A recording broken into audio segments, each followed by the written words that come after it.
The words hit me like a slap. Not loud, just sharp and cold, cutting through the steam of the coffee I'd just poured.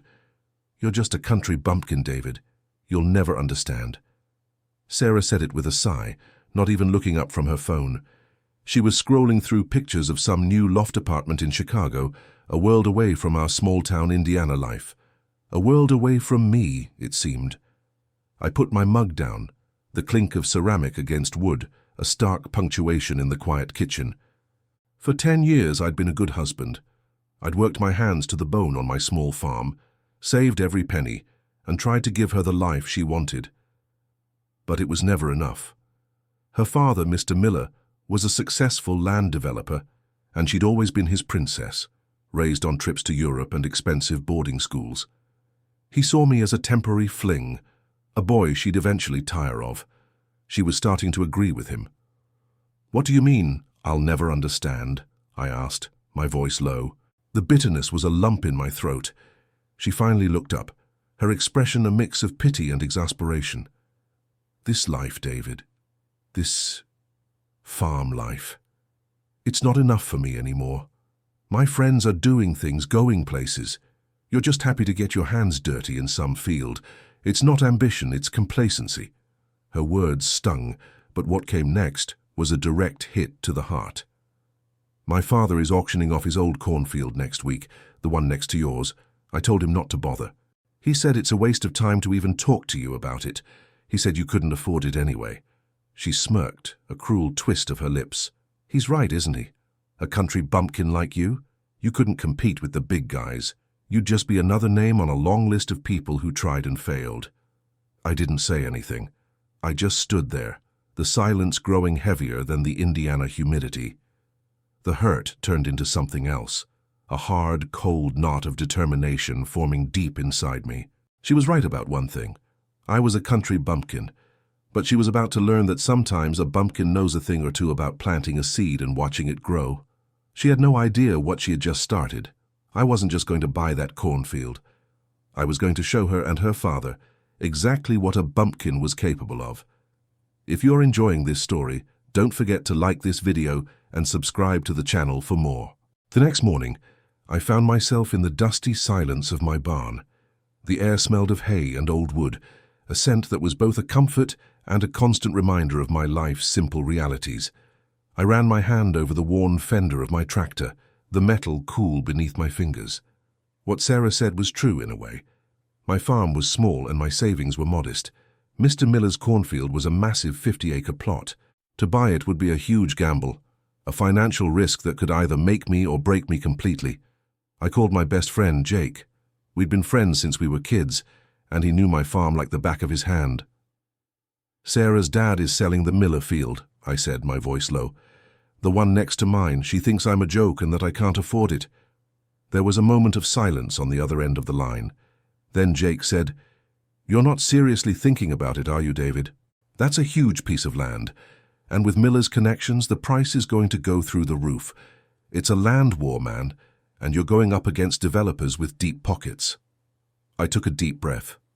"I know, but it's more than just land now. It's about pride. It's about showing them I'm not just some country bumpkin. I'm going to find a way." I spent the rest of the day poring over old financial records, squinting at numbers, and mapping out a strategy. I realized I could leverage my current assets and take out a small but significant loan. It wouldn't be enough to outbid a wealthy developer, but it might be enough to get my foot in the door. The plan was audacious, and the risk was terrifying. But as I looked out at the setting sun casting long shadows over my fields, I felt a fire I hadn't felt in years. This wasn't just about land. It was about reclaiming my dignity, my ambition, and my place in my own life. I wasn't a temporary fling or a joke. I was a man who knew how to work the land, and I was about to prove it. The day before the auction, I drove into town, the old pickup truck rattling over the familiar potholes. My destination wasn't the bank, but a small diner known for its legendary cherry pie. This was where I found Old Man Henderson, a retired farmer with a mind as sharp as a new plow blade. He was a man of few words, but when he spoke, people listened. Henderson was sitting in his usual booth, a weathered hand wrapped around a coffee mug. I slid in across from him, and he just nodded, his eyes crinkling at the corners. He knew why I was there before I even said a word. Word travels fast in a small town. "Heard you're thinking about bidding on the Miller land," he said, his voice gravelly. "A lot of folks think you're crazy." "Maybe I am," I admitted, looking down at my hands, "but I have to try. Sarah?" She and her father made it clear they don't think I can. Henderson leaned forward, his gaze intense. "That land used to belong to my family, boy. Miller bought it up years ago when my dad got sick. Said he was going to turn it into a housing development, but he never did. Left it to rot. It's a good piece of land if you know what you're doing." He took a slow sip of his coffee. "You've got a good head on your shoulders, David. You're a hard worker. The big city developers, they just see numbers on a page. They don't know the soul of that dirt. They don't know the sweat it takes to make things grow." Then he did something I didn't expect. He pulled out a worn checkbook and a pen. "I've got some money saved up," he said, pushing the check towards me. "It's not a lot, but it's enough to get you past the initial bids. You pay me back when you can, no interest. Just make sure that land gets used for what it was meant for. Don't let Miller turn it into some concrete jungle." I stared at the check, a wave of emotion washing over me. This wasn't charity. It was a vote of confidence from a man who understood the land more than anyone. It was the push I needed, not just financially but emotionally. I had an ally now, a ghost from the land's past whispering its story to me. With this support, the weight on my shoulders felt a little lighter, and the fire of determination burned even brighter. The air in the community hall was thick with tension, and the low hum of nervous chatter. The auctioneer, a fast-talking man in a slick suit, was already in the middle of a bid. I sat with Jake and Henderson, our eyes fixed on the stage. Sarah and her father were there too, sitting a few rows ahead of us. Mr. Miller, a man with a perpetual air of self-importance, was surrounded by his business associates, all of them looking confident, even bored. Sarah kept glancing back at me, a smug little smile on her face. She was so sure I wouldn't even be a factor. The auction for the Miller land began. The initial bids came fast and furious, mostly from the developers Mr. Miller had invited. They were bidding with confidence, their paddles held high. The price shot up quickly, and I saw a few of the smaller bidders drop out. I felt a pang of doubt, a cold hand of fear gripping my stomach. Henderson's check, while a godsend, was a drop in the ocean compared to these guys. "Don't worry, David," Henderson whispered, his hand on my shoulder. "Wait for the big fish to get tired. Wait for the moment when they think they've already won." The price stalled at a number I never thought I could compete with. The auctioneer's voice slowed. "Going once, going twice." Just as he was about to bring the gavel down, I raised my paddle, my heart pounding in my chest. A murmur went through the crowd. Sarah turned to look at me, her smug smile faltering. Mr. Miller just scowled, his face red with a mix of surprise and annoyance. One of the developers immediately raised his bid, a look of contempt on his face. I raised mine again and again. We went back and forth, the price climbing higher and higher. Each time I raised my paddle, I saw Sarah's face grow paler. Her father kept whispering something to her, his jaw clenched. I wasn't just bidding on land. I was bidding on my own self-respect. Finally, after a heated exchange of bids, the last developer dropped out, shaking his head in frustration. The auctioneer looked at me, a rare smile on his face. "Sold, to the gentleman in the back." The gavel came down with a thunderous bang. A stunned silence filled the room, followed by a ripple of applause. I had done it. I had bought Mr. Miller's Cornfield. As I walked to the front to sign the paperwork, I saw Sarah and her father leaving in a huff. Sarah didn't look at me, but I knew she heard every word when the auctioneer announced the final price. I wasn't just a country bumpkin anymore. I was a landowner. If you are enjoying this story, don't forget to like this video and subscribe to the channel for more. The ride home was quiet, a stark contrast to the chaotic energy of the auction. The weight of the loan, the responsibility of the new land, and the look on Sarah's face all swirled in my mind. I had won the battle, but I knew the war was far from over. When I pulled into the driveway, Sarah was waiting on the porch, her arms crossed, a storm brewing in her eyes. "What did you do?" she demanded the moment I stepped out of the truck. Her voice was sharp, laced with a venom I hadn't heard before. "You spent all of our savings. You took out a loan. For what, David?" "To prove some stupid point to my father." I looked at her, and for the first time I saw a stranger. This wasn't the girl I had married. This was a woman who had let her father's values consume her. "It wasn't for him, Sarah. It was for me. It was for us. That land is a sound investment. We can expand, grow the farm. We can build a future here." "A future here?" she scoffed, a bitter laugh escaping her lips. "This isn't a future, David. It's a cage. My father was right about you. You're a risk-taker, an emotional fool. You let your pride get in the way of common sense. I can't live like this, wondering if you're going to bankrupt us all just to get a pat on the back from some old farmers." She turned and went back inside, slamming the door behind her. I stood there under the quiet stars, the cold reality of my victory setting in.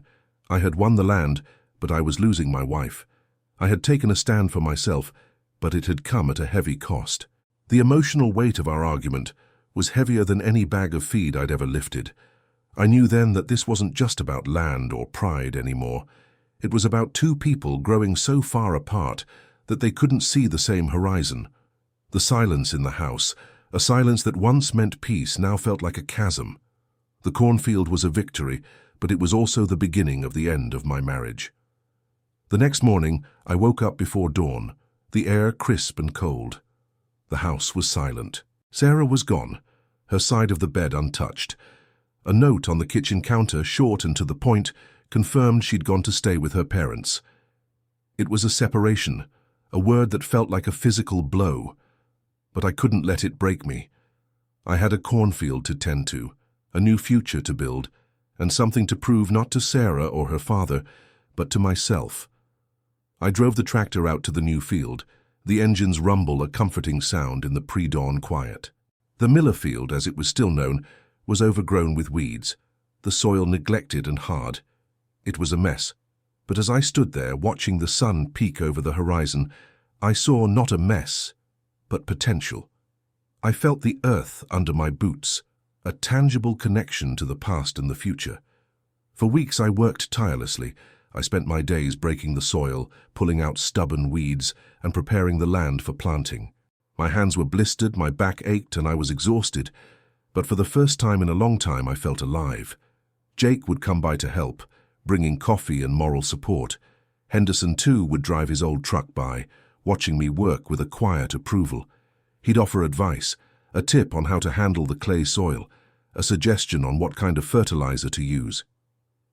"You're a natural, David," he said one afternoon, leaning on the fence line. "That land's happy to have you. It's been waiting for a man who cares about it." I smiled, wiping sweat from my brow. The days were long and hot, the work hard, but the sense of purpose was intoxicating. I was planting seeds, but I was also planting a new life, a new identity. With every turn of the soil, with every weed I pulled, I was shedding the doubt and the hurt that had accumulated over the years. I wasn't just a country bumpkin. I was a farmer, a landowner, and a man who was rebuilding his life from the ground up, 1 acre at a time. The work was a kind of therapy, a way of putting my feelings of betrayal and pain into something productive, something that would one day grow. Months passed, and the Miller field began to transform. The rich, dark soil was now tilled and ready, the first green shoots of corn, a promise of the future. My work was its own reward, a quiet triumph. But the quiet was broken one afternoon when a car pulled up on the side of the road. It was Sarah's younger sister, Emily. She was a different kind of Miller, less consumed by ambition and more grounded. Emily got out of the car and walked to the fence line, her expression unreadable. I stopped my work, the tractor idling softly.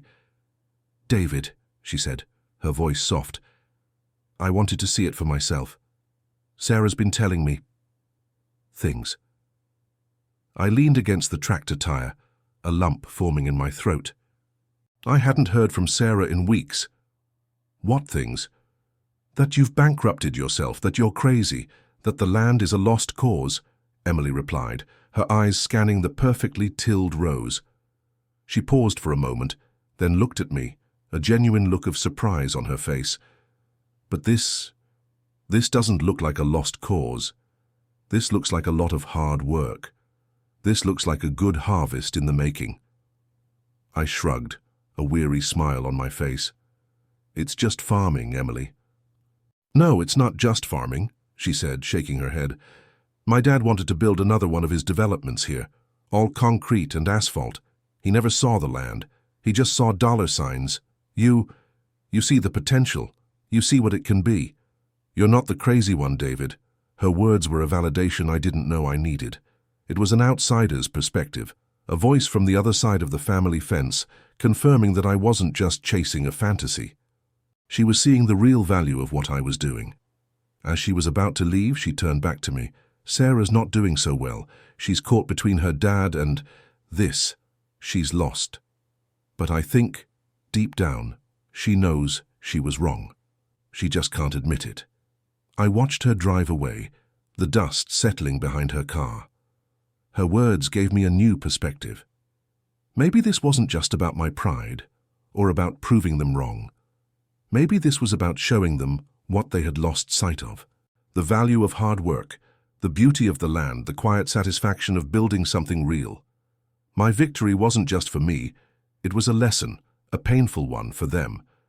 I might be alone in this field, but I was no longer fighting a solitary battle.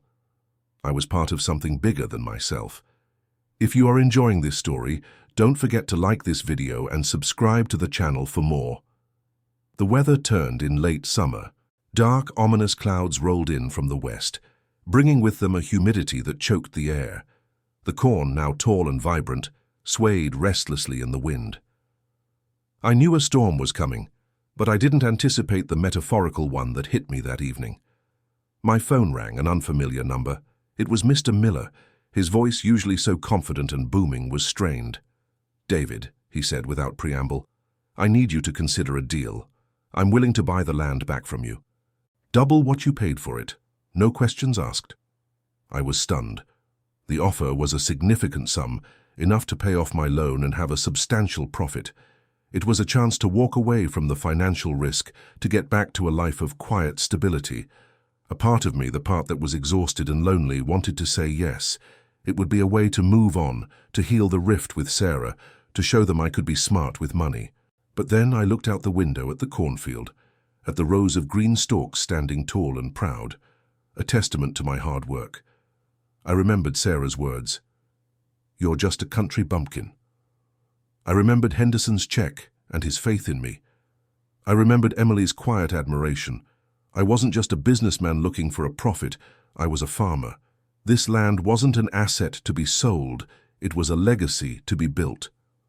"No, Mr. Miller," I said, my voice firm. "The land isn't for sale. I'm going to farm it. It's too late for a deal." A sharp silence followed. "You're a fool, David," he finally said, the venom returning to his voice. "A stubborn, pig-headed fool. You're going to lose everything. Just you wait." He hung up. The conversation left me shaken. I knew he wouldn't give up easily. He was a man who was used to getting what he wanted, and a man who was now facing the humiliating reality that a country bumpkin had outsmarted him. The storm was coming, both in the sky and in my life. The rain started to fall, first as a gentle drizzle, then as a torrential downpour. I watched the rain hit the cornfield, wondering if it would nourish the crops or drown them. I knew this wasn't the end of the conflict, just another chapter. The storm passed, leaving behind a world washed clean and refreshed. The cornfield, drenched but resilient, stood tall and green, the tassels now turning a golden brown. It was harvest time, and I was ready. I hired a few local guys to help, and together we worked from sunup to sundown, the rhythmic hum of the harvester filling the air. The yield was better than I could have ever imagined. The soil, once neglected, had produced an abundant harvest. The corn was plump and sweet, a testament to the hard work and a promise of a profitable season. I sold the harvest to a local cooperative, and the check I received was more than I'd ever made in a single year. I was able to pay off my loan, repay Henderson, and still have enough left over to invest in new equipment. One evening, after the harvest was complete, I was sitting on the porch, watching the stars, when a car pulled up. It wasn't Sarah's or Emily's. It was Sarah's mother. Mrs. Miller was a quiet woman, often overshadowed by her husband, but her eyes held a kindness that was all her own. She got out of the car, a basket of freshly baked cookies in her hand. "David," she said, her voice soft but sincere, "I wanted to congratulate you. I've been watching you. The way you worked this land. It reminded me of my father. He was a farmer, too. My husband. He's forgotten what real work looks like. He just sees numbers." She sat down next to me on the steps, offering me a cookie. "Sarah's not with me," she said, her voice trailing off. "She's at a crossroads. She's living with her dad, but she's not happy. She's finally seeing the difference between a life of money and a life of purpose. She sees what you've built here, and she knows it's real." I looked at her, a silent question in my eyes. "She told me she was wrong," she said, looking down at her hands. "She's too proud to tell you herself, but she told me. She called you a country bumpkin, David. But I think she's starting to realize that a country bumpkin can teach everyone a thing or two about what really matters." Her words were a balm to my tired heart. The harvest had been a success, but this conversation was the real prize. The land had not just yielded a harvest of corn, but a harvest of truth and a glimmer of hope. The next morning, I woke up with a sense of peace I hadn't felt in a long time. The conflict with the Millers had not fully resolved, but the weight of it had lifted. As I was drinking my coffee, I saw a familiar car pull into the driveway. It was Sarah. She got out and walked slowly toward the house, her hands in her pockets, her gaze fixed on the now empty cornfield. She didn't come to the door. She just stood there, looking out at the land. I put on my boots and walked out to her. We stood in silence for a moment, the morning sun casting a warm glow over us. The air was crisp, the scent of fresh earth still lingering. "It's beautiful," she said, her voice a whisper. "You did it, David. You actually did it." I looked at her, her eyes glistening with unshed tears. The smugness was gone, replaced by a vulnerability I hadn't seen in years. "I had a lot of help," I said, thinking of Jake, Henderson, and even her mother. She shook her head. "No. You had a lot of faith. In yourself. In the land. I lost my faith, David. In everything. In you. I was wrong. I was so wrong." She looked at me, a tear finally escaping and tracing a path down her cheek. "I called you a bumpkin, but I was the one who was out of touch. I was the one who was lost." I reached out and gently wiped the tear away. The years of hurt, the anger, the frustration, they were still there, but they were softened by the sight of her raw honesty. She wasn't asking for me to forget. She was asking for me to understand. "What you did here, with this land," she said, gesturing to the field, "it's more than just a farm. It's a testament to who you are. And I'm proud of you, David." I looked out at the vast open land. It wasn't just a cornfield, it was a story. A story of a man who was underestimated, who was told he wasn't good enough, and who, with the help of a few good people, proved everyone wrong. The cornfield was more than an investment. It was a symbol of resilience, a testament to the power of hard work, and the quiet dignity of a man who knew his place in the world was not defined by wealth, but by the strength of his own two hands. The path forward was uncertain, but for the first time in a long time it felt like it might lead to home. If you're enjoying this story, don't forget to like this video and subscribe to the channel for more.